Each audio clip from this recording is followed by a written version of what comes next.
What's up, Willowbrook? Today we're in John 6, verses 1 through 14. Now, this passage, it's the passage of Jesus feeding the 5,000, is the only one of Jesus' miracles that appears in all four Gospels. So it's got to be pretty important. Well, let's kind of get into it today and see what happens. So starting in the beginning of our passage, it says that Jesus crossed the far shore of the Sea of Galilee and a great crowd of people followed. Then Jesus went up on the mountainside and sat down with his disciples. And when he looked up, he saw a great crowd coming toward him. So he asks Philip, "Where will we buy bread for these people to eat?" Because there's a lot of people. Philip replies that it would take more than half a year's wages to buy enough bread for each one to have a bite. Then it says Andrew, Simon's brother, speaks up and he says, "Here's a boy with 5 small barley loaves and 2 small fish. But how far will they go among so many people?" The disciples are thinking, how on earth are we going to feed all these people? So it goes on to say in verse 10, Jesus says, "Have the people sit down."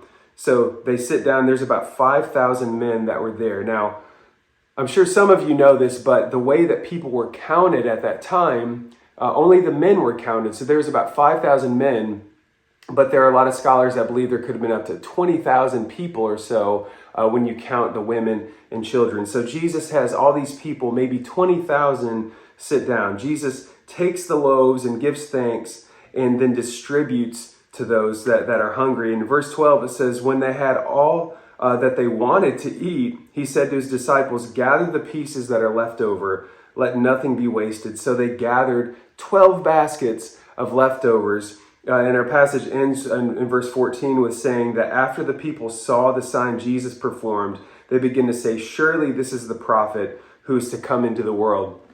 So there's a lot going on here. And why is this passage so important? I think that the first thing, just base level, that this shows us is that God is our provider. Jesus is a good shepherd that takes care of his people. These people came and they came to hear Jesus and of all the signs and wonders he was performing. They wanted to be near Jesus.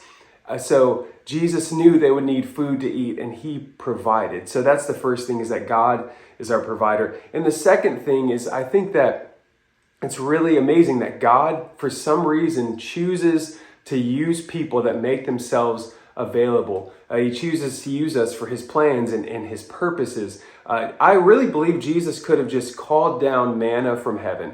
I don't think he needed this boy's lunch, but he chose to use this boy that was making himself available and giving freely what he had to God. We see this all throughout Scripture, right? We see this with Moses, with Gideon, with David, and so many other examples. And the same is true for us today. So after reading this and seeing what Jesus did in this scenario, I think we need to ask ourselves a couple questions. One, we need to ask, are we truly depending on God? Whatever the circumstance we're in right now, or are we trying to fix it in our own ability, in our own strength, like the disciples were trying to do?